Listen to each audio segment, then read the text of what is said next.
Je vais bien. Combien de fois avez-vous prononcé ces 3 mots alors que tout s'effondrait à l'intérieur? Combien de fois avez-vous souri en public alors que vous étiez au bord de l'épuisement? Combien de fois avez-vous écouté les problèmes des autres alors que les vôtres vous étouffaient?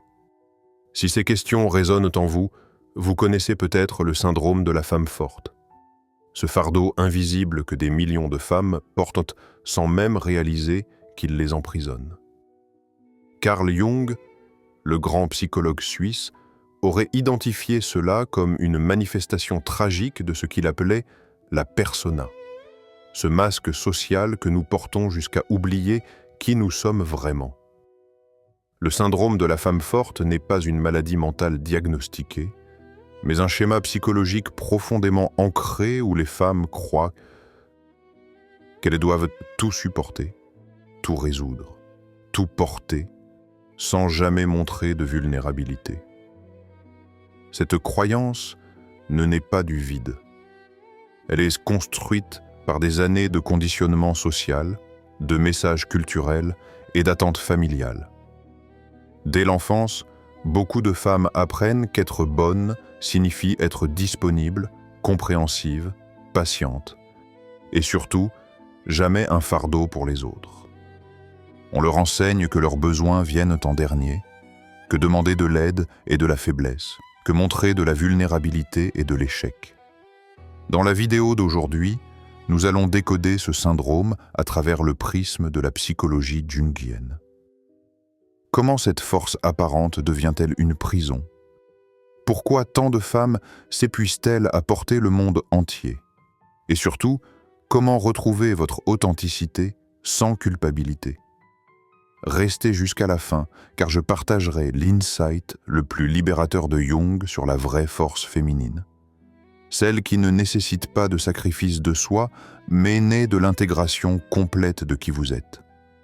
Carl Jung a passé sa vie à étudier ce qu'il appelait la persona, ce masque social que nous construisons pour nous adapter au monde. Pour de nombreuses femmes, cette persona prend la forme de la femme forte, celle qui peut tout gérer, qui ne se plaint jamais, qui est toujours disponible pour les autres. Cette construction commence souvent très tôt. Une petite fille qui voit sa mère porter seule toute la charge familiale apprend implicitement que c'est son futur rôle. Une adolescente à qui on dit « sois forte » quand elle pleure, apprend que ses émotions sont un problème.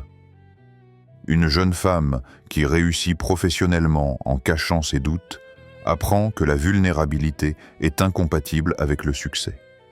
Jung expliquait que la persona devient problématique quand elle cesse d'être un outil social flexible pour devenir une prison identitaire.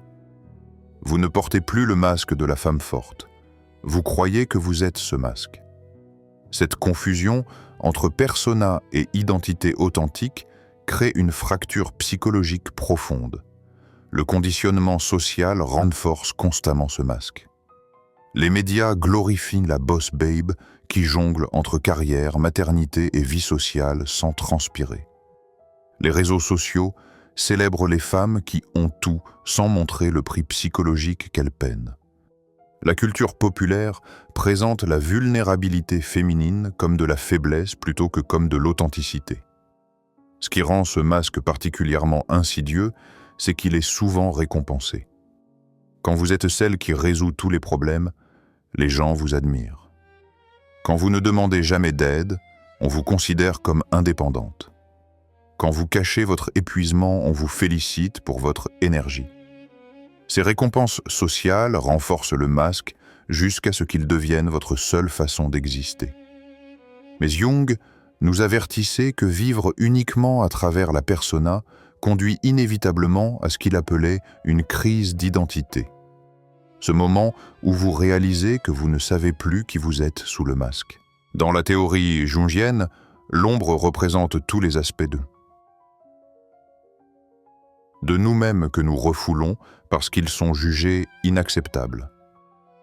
Pour la femme forte, l'ombre contient souvent sa vulnérabilité, ses besoins, sa fatigue, sa colère et ce désir profond d'être portée plutôt que de porter. Cette vulnérabilité refoulée ne disparaît pas. Elle s'accumule dans l'inconscient, créant une pression psychologique croissante. Vous pouvez la maintenir enfouie pendant des années, mais elle finit toujours par émerger, souvent de manières inattendues. Crise d'anxiété sans raison apparente, épuisement soudain, maladie psychosomatique ou ce que Jung appelait des éruptions de l'ombre. Le refoulement de la vulnérabilité crée aussi un paradoxe douloureux. Plus vous cachez vos besoins, moins les autres savent comment vous soutenir. Plus vous prétendez que tout va bien, moins on vous demande si vous avez besoin d'aide. Vous créez involontairement l'isolement même que vous craignez, tout en le faisant pour éviter d'être un fardeau. Jung enseignait que l'intégration de l'ombre est essentielle à la santé psychologique. Pour la femme forte, cela signifie reconnaître que sa vulnérabilité n'est pas une faiblesse, mais une partie authentique et précieuse de son humanité. Cette reconnaissance est terrifiante, car elle semble menacer toute l'identité construite autour de la force. L'ombre contient aussi souvent de la colère refoulée. Colère d'avoir toujours dû être forte. Colère de ne jamais avoir été autorisée à s'effondrer. Colère envers ceux qui ont profité de sa disponibilité sans réciprocité. Cette colère, quand elle est niée, se transforme en ressentiment chronique ou en dépression. Le syndrome de la femme forte se manifeste particulièrement dans ce que les sociologues appellent la charge mentale ou le travail émotionnel. Ce labeur invisible de gérer les émotions, les besoins et le bien-être de tout le monde autour de vous. Vous êtes celle qui se souvient des anniversaires, qui gère les conflits familiaux, qui anticipe les besoins de chacun avant qu'ils ne soient exprimés. Vous êtes la thérapeute non rémunérée de votre entourage, l'organisatrice en chef de la vie familiale, la médiatrice de tous les désaccords. Ce travail est épuisant, mais complètement invisible, car il semble naturel pour une femme. Jung aurait reconnu cela comme une expression déformée de ce qu'il appelait l'archétype de la grande mère. Cette énergie nourricière et contenante qui, quand elle est déséquilibrée, devient une prison de responsabilité infinie. Vous n'êtes plus celle qui choisit de nourrir, mais celle qui est obligée de le faire.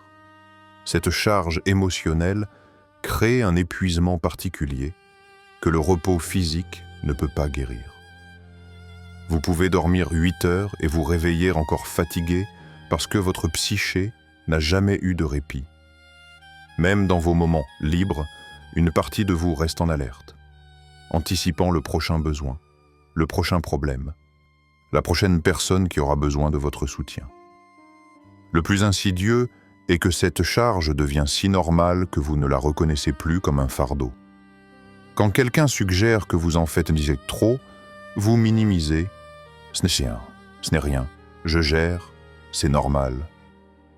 Cette normalisation de l'épuisement est peut-être le signe le plus clair du syndrome. Au cœur du syndrome de la femme forte se trouve une difficulté profonde à poser des limites saines. Le simple mot « non » déclenche une cascade de culpabilité, d'anxiété et de peur de l'abandon. Jung expliquait que cette difficulté provient souvent d'une croyance inconsciente que votre valeur dépend de votre utilité. Si vous cessez d'être celle qui aide, qui donne, qui porte, vous craignez de ne plus avoir de raison d'être aimé. Cette croyance est rarement consciente, mais elle gouverne vos comportements. Dire non ressemble à une trahison, pas des autres, mais de vous-même, de cette image de femme forte que vous avez construite. Chaque fois que vous envisagez de refuser une demande, une voix intérieure vous juge. Tu es égoïste, tu es faible, tu les décevras.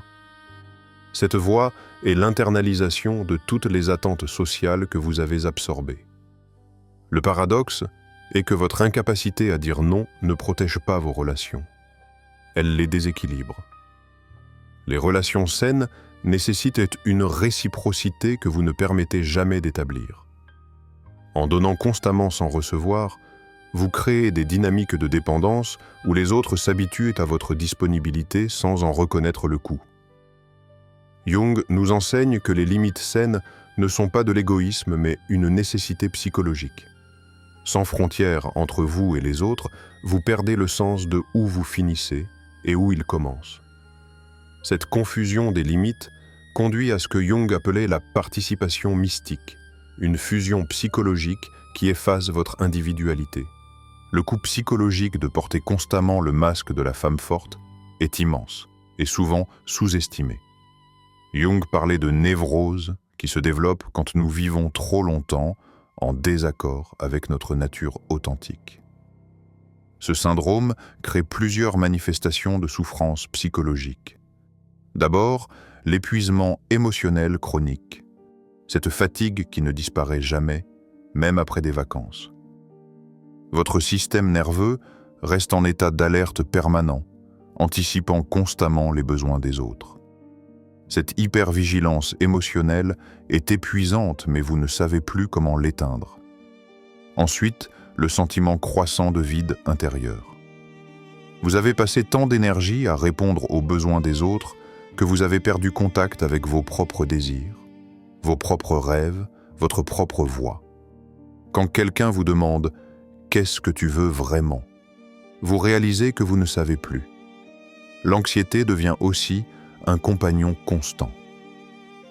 Anxiété de décevoir, de ne pas être à la hauteur, de perdre le contrôle. Cette anxiété n'est pas irrationnelle. Elle est la réponse logique à une vie où vous avez pris la responsabilité de choses que vous ne pouvez pas contrôler. Parfois, cette souffrance culmine en ce que Jung appelait une confrontation avec l'ombre, un moment de crise où tout s'effondre. Cela peut prendre la forme d'un burn-out, d'une dépression, ou simplement d'un moment de clarté douloureuse où vous réalisez que cette vie n'est pas soutenable. Jung considérait l'individuation comme le voyage psychologique le plus important, le processus de devenir qui vous êtes vraiment au-delà des rôles et des attentes. Pour la femme forte, ce processus nécessite de démanteler le masque protecteur et de redécouvrir son authenticité. L'individuation ne commence pas par un grand geste, mais par de petits actes de rébellion contre le conditionnement.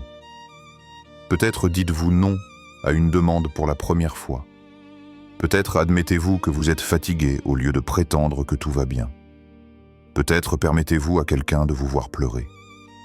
Ces actes déclenchent initialement de l'anxiété et de la culpabilité, des signes que vous défiez des schémas profondément enracinés.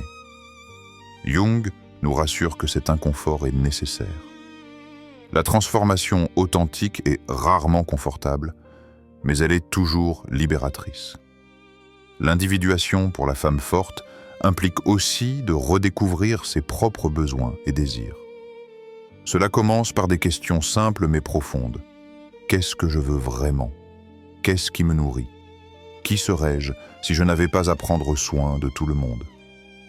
Ce processus nécessite ce que Jung appelait l'intégration de l'ombre. Accepter et honorer tous les aspects de vous-même que vous avez refoulés. Votre vulnérabilité n'est pas une faiblesse à cacher, mais une force à intégrer. Vos besoins ne sont pas égoïstes, mais légitimes. Votre fatigue n'est pas une défaillance, mais un signal d'alarme à respecter. Jung faisait une distinction cruciale entre la force authentique et la pseudo-force du masque. La vraie force ne vient pas de nier votre humanité, mais de l'embrasser complètement. Elle n'exige pas que vous portiez le monde, mais que vous connaissiez vos limites et les respectiez. La force authentique permet la vulnérabilité, parce qu'elle comprend que vulnérabilité et force ne sont pas opposées, elles sont complémentaires. Il faut beaucoup plus de courage pour dire « j'ai besoin d'aide » que pour prétendre que tout va bien. Il faut plus de force pour établir des limites que pour dire « oui à tout ». Cette force authentique naît de ce que Jung appelait le soi, ce centre intérieur stable qui ne dépend pas de la validation externe ou de l'utilité pour les autres. Quand vous vous connectez à ce soi, vous découvrez une force qui ne s'épuise pas parce qu'elle ne vient pas du sacrifice mais de l'alignement avec votre nature profonde. La transformation de la femme forte en femme, authentiquement puissante, change aussi vos relations. Au lieu d'attirer ceux qui profitent de votre disponibilité, vous attirez ceux qui respectent vos limites. Au lieu de relations basées sur la dépendance, vous créez des relations basées sur la réciprocité. Cette force authentique vous permet aussi de donner plus généreusement, non par obligation ou culpabilité, mais par choix conscient depuis un puits intérieur plein. Vous découvrez que vous pouvez être présente pour les autres sans vous perdre vous-même. En synthétisant cette exploration du syndrome de la femme forte à travers la sagesse jungienne, une vérité émerge. Vous n'avez jamais été censé porter le monde entier.